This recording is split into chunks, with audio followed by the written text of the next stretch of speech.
Yung mga expose mo, pakinggan ko. Nung una pa nga, binlock kita eh. Kasi nga, sabi ko, naging ka lang eh. Tapos, mga, balik ako ulit. Tapos may time na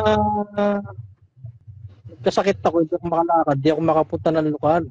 So, ginawa ko, dito sa bahay, nanood ng mga expose ng mga kapatid. Actually, dun sa pagdating sa mga tulungan, hindi ako natitisod dyan eh. Nabuksan lang yung isip ko dahil dun sa mga aral. Nabago yung aral. Napatunayan ko yan dahil nga dyan sa mga expose ng ibang kapatid, yung kina DJ Logix, kay Adalos, na nagibang ko yung mga doktrina. Tapos binasa ko rin yung Bible. Sabi ko, totoo. Totoo nga. Sabi ko, niloko tayo ako. Yung natatandaan ko, sabi ni Brother Renny, kapag yung mga ngarap, kahit isang beses lang magkamali, hindi nagsasabi ng totoo, layasan mo na. Oo, tama. So, pumasok sa isip ko yun, nabuksan yung isip ko. Kaya after a week, nag-decide na akong umalis. Actually, nung last day ko dyan dumalo, yung puso ko wala na dun eh. Mm-hmm. Sabi ko, aalis na ako. Sasabi ko lang po, mga kapatid, magbasahin po natin yung Biblia, unawain po natin.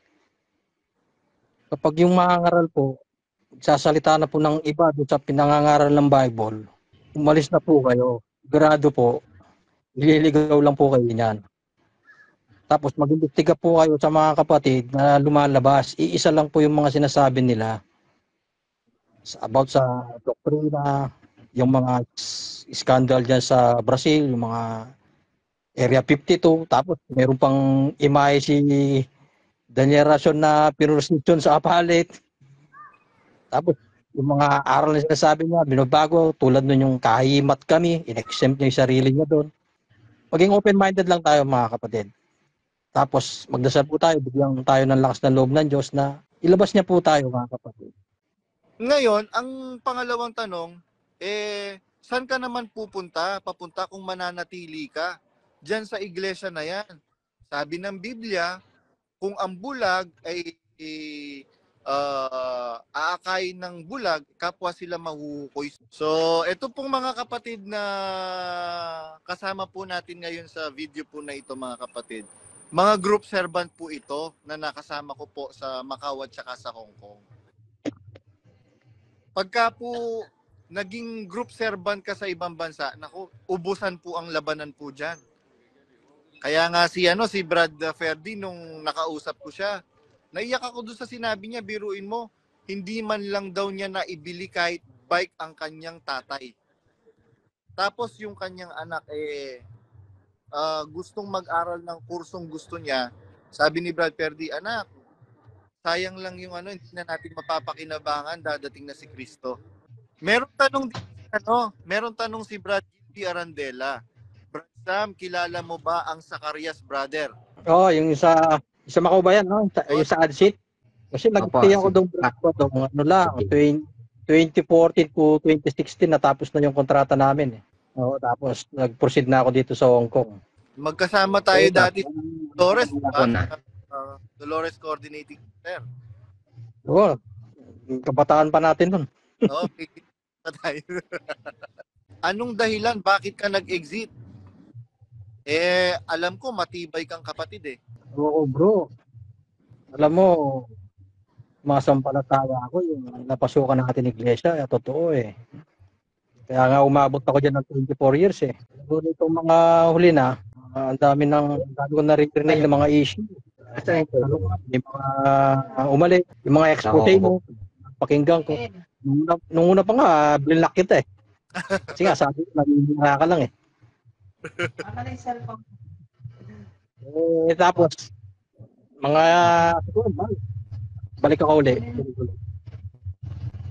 Tapos may time na nagkasakit ako, hindi ako makalakad, hindi ako makapunta ng lokal. So, ginawa ko, sa bahay, nanood ng mga expose ng mga kapatid. Actually, dun sa pagdating sa mga tulungan, hindi ako natitisod dyan eh. Na nabuksan lang yung isip ko dahil dun sa mga aral. Mhm. Nabago yung aral. Napatunayan ko yan dahil nga dyan sa mga kusay nung ibang kapatid, yung kina DJ Logix, kay Adalos, na nadibang ko yung mga doktrina. Tapos binasa ko rin yung Bible. Sabi ko, totoo. Totoo nga. Sabi ko, niloko tayo ka ako. Yung natatandaan ko, sabi ni Brother Eli, kapag yung mga ngarap, di, kahit isang beses lang magkamali, hindi nagsasabi ng totoo, layasan mo na. Oo, tama. So, pumasok sa isip ko yun, nabuksan yung isip ko. Kaya after a week, nag-decide na akong umalis. Actually, nung last day ko dyan dumalo, yung puso ko wala na dun eh. Mhm. Sabi ko, aalis na ako. Palipas na ako na ilang araw, tapos yun, nagpaalam ako ng formal sa group chat. Yun na, final ko na yun. Oo. Tapos unjudge ka agad sa akin, tik-tik. Tik-tik. Grabe ha, antik mong matik, 24 years kang naniniktik. So, yun bro, masakit sa akin bro, kasi alam mo, umiyak ako eh. May, may inis, mayroon ako naramdamang inis. Tagal natin naloko. Hanggang ngayon bro, nire-recover pa rin ako. Kumusta ka ngayon? Nalagpasan mo na ba yung unang na sinabihan kang Hindi ko nakikita rito. Sinabihan ako tik-tik bro? Naalala ko na. Oo, nalagpasan mo na ba o still in the process of coping up? Ano pa bro, still in the processing pa ako bro. Ano pa, pa-recover pa ako bro, hindi pa totally ganun na naka-recover. Tsaka hindi naman ganun kabilis yan. Pero ang masasabi ko lang, Brad, Sammy, David, yung sabi ng Panginoong Jesucristo, walang alipin na lalong dakila kaysa kanyang Panginoon. Kung ako, kanilang pinag-usig, kayo man ay pag-uusigin din. Kaya tingnan natin ang ating Panginoong Jesucristo na sumakdal ng ating pananampalataya. Yun yung sinasabi ng Biblia ni San Pablo, masdan natin si Jesus na sumakdal ng ating pananampalataya. Paano niya ba sumakdal yung ating pananampalataya? Ayun, hanggang sa kamatayan sa krus. Ngayon, sinasabihan tayong tik-tik. Masakit lang yun sa una. Pero after that, mawawala na yun. Malalagpasan natin yun dahil nandyan, no? Nandyan yung mga kapatid na kasama natin. Andyan si Brad Perdi. Ay, nakita ko si Brad Patlespat. Sabi, salute to all group servant exiters. Sabi ni Brother Patlespat, nandyan yung multitude of our brothers and sisters in Christ who are exiters as well. Bakit tayo nagsipag-exit? Kagaya ng sinabi mo, Brad Sam, na yung sinabi ni Brad Eli, yun yung natin eh. Yun yung naging gabay natin. Pagka ang mangangaral ay nagtuturo ng kahit isang mali, layasan mo. Bakit? Bro. At ang mangangaral ng Diyos, walang ituturong mali. Biruin mo, basic nakasulat sa Biblia. Babasahin mo lang. Kahimat kami o isang anghel. Nakasulat na nga kami, nakalagay. Tapos tempted daw sa bro eh. San Pablo, excluded San Pablo. Anong logic 'yon? Kaya 'yun, Brad Sam, alam ko marami kang matutulungang mga kapatid sa paglantad mo ngayon. Hindi lang diyan sa Hong Kong, pati sa Macau. Alam mo ba sa Macau, napakaraming mga closet. Baka bukas makalawa maubos ang officers ng Macau. Oo. Manindigan lang sila, bro. Ayun. Sila matakot. Kasi bro, sa akin bro, madali lang din akong naanib eh. 1 linggo lang ako nakinig kay Brother Eli, umanib na ako eh. Yung Mhm. pag-alis ko, ganun din kabilis. Sa linggo lang din. Mhm. Kasi kung ang iniisip ng mga kapatid, saan tayo pupunta? Mga kapatid, hindi po yun yung tanong. Nung po bang sinabi ng Biblia sa Apokalipsis 18:4, magsilabas kayo sa kanya bayan ko. Wala naman pong nakasulat doon na isipin nyo muna kung saan kayo pupunta. Hindi, yung pronouncement ng Biblia na nakasulat na maliwanag, magsilabas kayo sa kanya bayan ko upang wag kayong makadamay sa kanyang mga kasalanan at wag kayong makabahagi sa kanyang mga salot. Walang nakasulat doon at dito kayo pupunta paglabas ninyo. Hindi. Kasi yung bayan ng Diyos, sino ba yung bayan ng Diyos? Kayo, ang templo ng Diyos, sabi ng Biblia. Ang templo ng Diyos yung mga taong sumasampalataya sa Diyos. Ngayon, saan tayo pupunta? Eh di aakayin tayo ni Kristo. Sabi ni Kristo, ako ang daan, ang katotohanan at ang buhay. Walang makaparoroon sa aking Ama, liban sa akin. So, ang pupuntahan natin, yung Kristong daan. Kaya nga sa Efeso, nakasulat, maliwanag, na siyang inihanda ng Diyos buhat pa ng una upang siya nating lakaran. Yung po palang daan na dapat nating lakaran, nakahanda na yun even before the foundation of the world. At yung daan na yun na nakahanda pa even before the foundation of the world ay si Kristo. Kaya nga sabi ni Kristo, ako ang daan, katotohanan at ang buhay. Saan tayo pupunta? Nag-exit tayo, pupunta tayo kay Kristong daan. Ano bang sabi ng Kristong daan? Sabi ng Kristong daan, mga anak, magsitatima kayo sa inyong mga magulang sa Panginoon. Iibigin mo ang iyong ama at ina, siyang unang utos na may pangako. Naalala ko na naman yung kapatid na nakausap ni Myra Rason at saka yung kapatid na nakausap ko. Mga kapatid na anak, huwag ninyong itatakwil ang inyong mga magulang na nag-exit. Tandaan ninyo, sabi ni Brother Ed, tadtarin man ng pinong-pino. Paano ba yung tula ni Balagtas? Hindi yan may susukli sa sakripisyo ng inyong mga magulang. Mga kapatid, huwag nating pagpalit ang mga magulang natin na nag-aruga sa atin, na nagkandi sa atin, para tayo magkaroon ng magandang buhay. Huwag natin silang ipagpalit dito sa danyos na nagpapakilalang Diyos, mga kapatid. Brad Sam, ano ang maipapayo mo sa mga kapatid na mga closet? Kasi napagdaanan mo yung process ng pagiging closet. Opo. Ano yung advice mo sa kanila? Sasabi ko lang po, mga kapatid, magbasahin po natin yung Biblia, unawain po natin. Kapag yung mangangaral po, sasalita na po ng iba doon sa pinangangaral ng Bible, umalis na po kayo. Sigurado po, nililigaw lang po kayo niyan.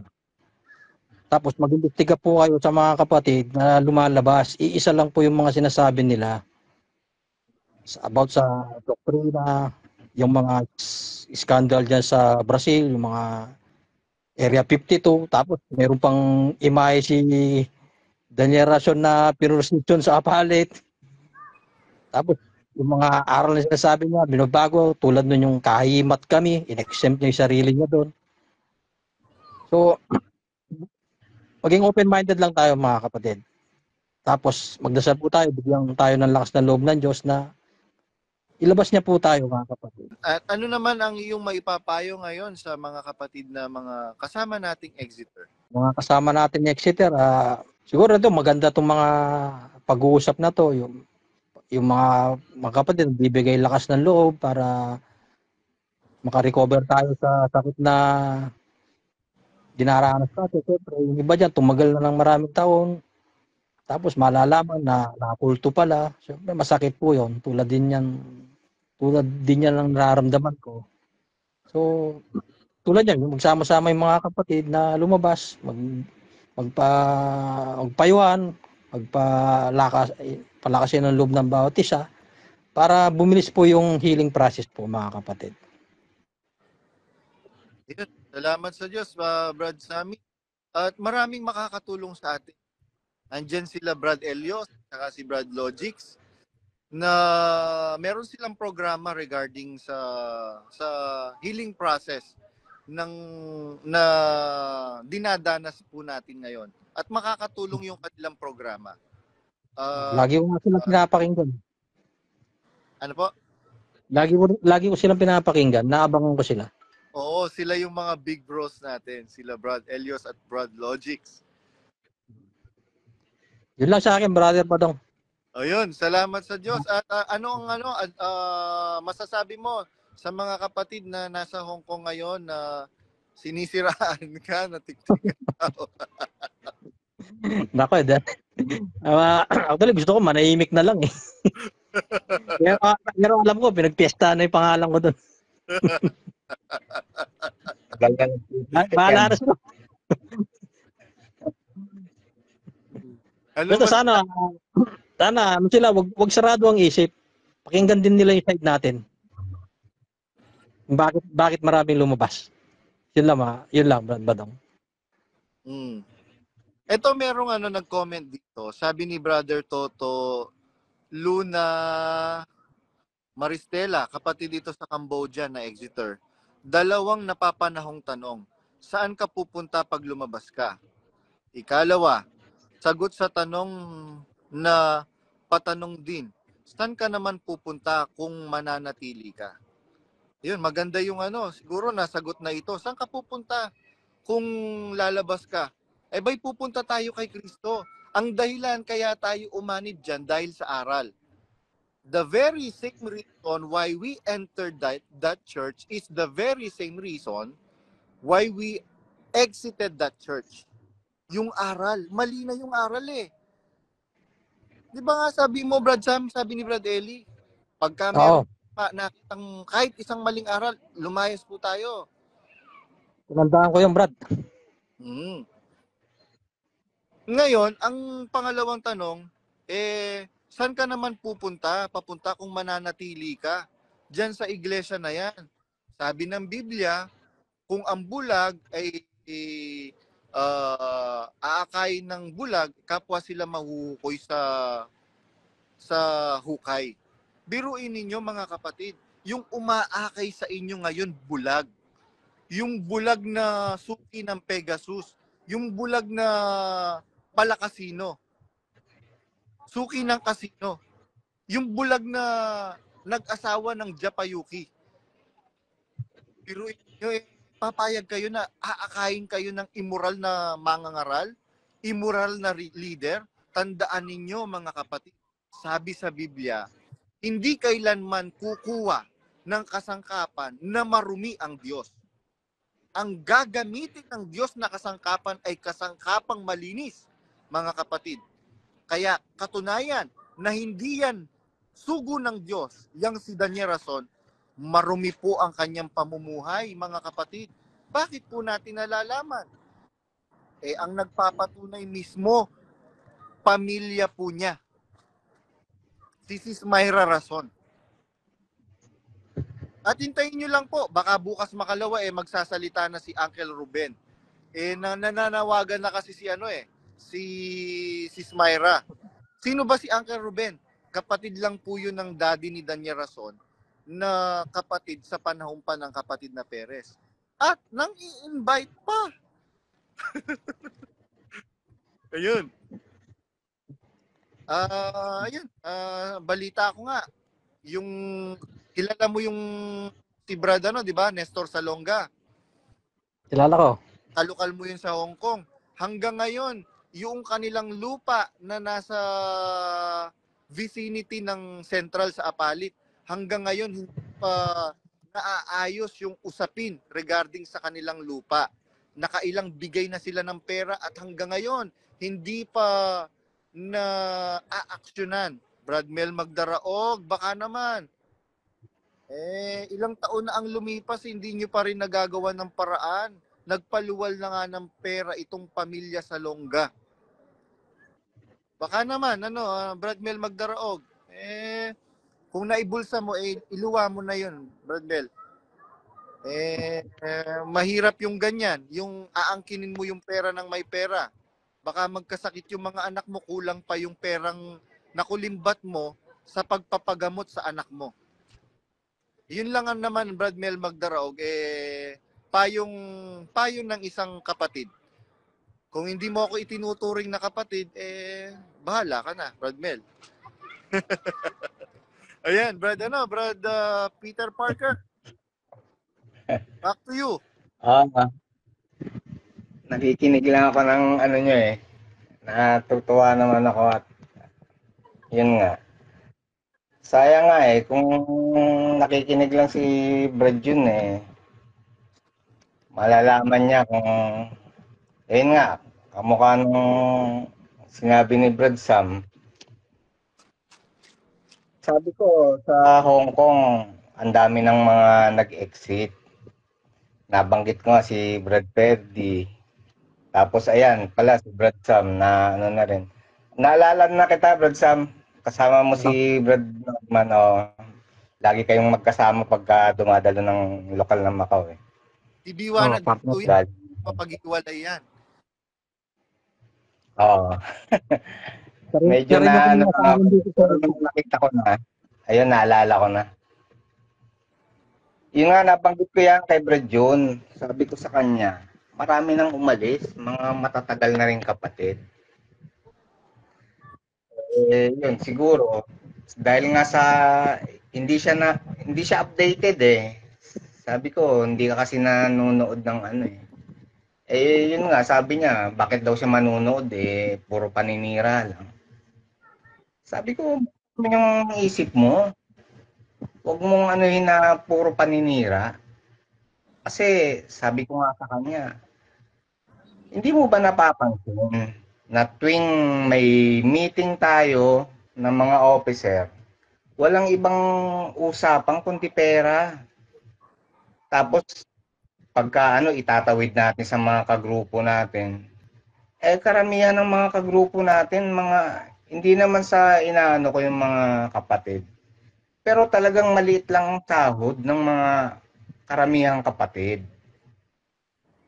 Tapos, bibigyan mo pa ng target na magkano na lang matitira sa pera nila. Tapos sasabihan pa ng worker na